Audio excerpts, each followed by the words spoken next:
మన ఇంట్లోకొచ్చి శుభ్రంగా తింటారు. వీళ్ళింటికి వస్తే మాత్రం ఇలా గొడవ నాటకాలు ఆడుతూ ఉంటారు. ఇవాళ వీళ్ళింట్లో తిని కానీ వెళ్ళొద్దంతే.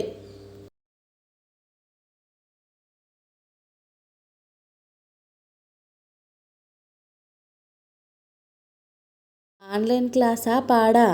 అమ్మాలక్కలందరూ ఆన్లైన్లో చేరి చాడీలు చెప్పుకుంటున్నారు.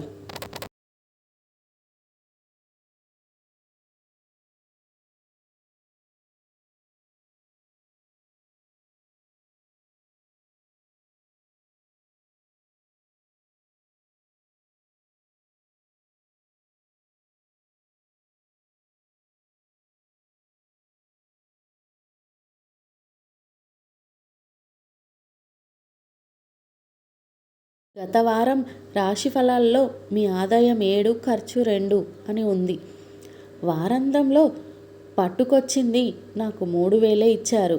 మిగతా 2,000 ఏం చేశారో చెప్పండి మర్యాదగా, లేదంటే ఫ్రీ బస్ ఎక్కి మా పుట్టింటికి వెళ్ళిపోతాను.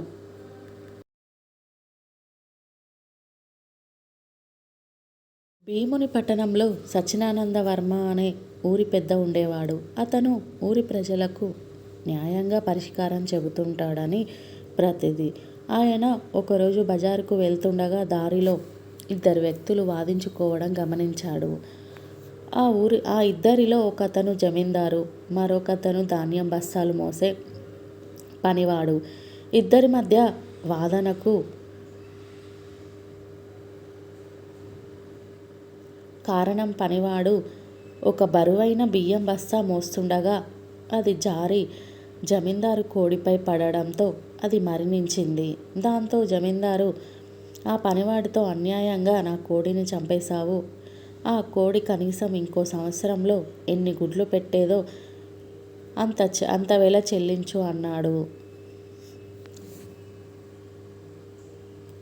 పనివాడు, అయ్యా, నేను బీదవాడిని, అంత డబ్బు చెల్లించలేను. పొరపాటున బస్తా చేజారి కోడి మీద పడింది, క్షమించండి, కోడి వెల మాత్రం కట్టగలను అన్నాడు. చుట్టూ జనం గుమిగూడారు.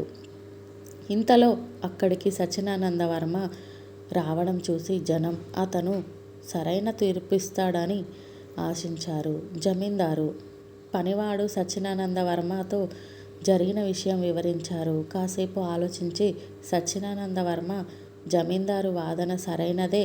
పనివాడు అతనికి కోడి వెల, సంవత్సరం అంతా పెట్టబోయే గుడ్ల వెల కలిపి మొత్తం 100 రూపాయలు చెల్లించవలసిందే అని అన్నాడు. అది విని అక్కడున్న వారంతా ఆశ్చర్యపోయారు. వారికి అతని తీర్పు అన్యాయంగా అనిపించింది. పనివాడు ఎంతో నిరాశపడ్డాడు.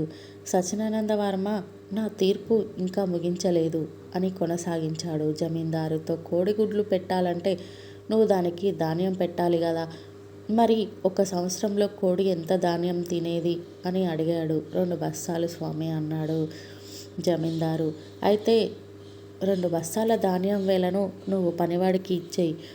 సచ్చినానంద వర్మ ఆయన తీర్పు అర్థం కాక జమీందారు అయోమయంగా చూశాడు. ఏమీ లేదు, రాబోయే సంవత్సరంలో నీ కోడికి ఇవ్వబోయే లాభం నువ్వు ఆశిస్తున్నావు. మరి సంవత్సరం అంతా కోడికి నువ్వే పెట్టే ఖర్చు ఏమవుతుంది? కోడి లాభం అతను నీకు ఇవ్వాలంటే ఆ కోడికయ్యే ఖర్చును నువ్వు అతనికి ఇవ్వాలి కదా అంటూ వివరించాడు సచ్చినానంద వర్మ.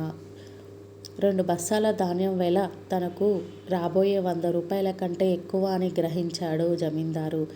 గుమిగూడిన జమీందారు తీర్పును విని సంతోషించారు. పనివాడు పొరపాటున కోడిని చంపాడు కాబట్టి తనకేమీ ఇవ్వక్కర్లేదు అని జమీందారు ఒప్పుకున్నాడు.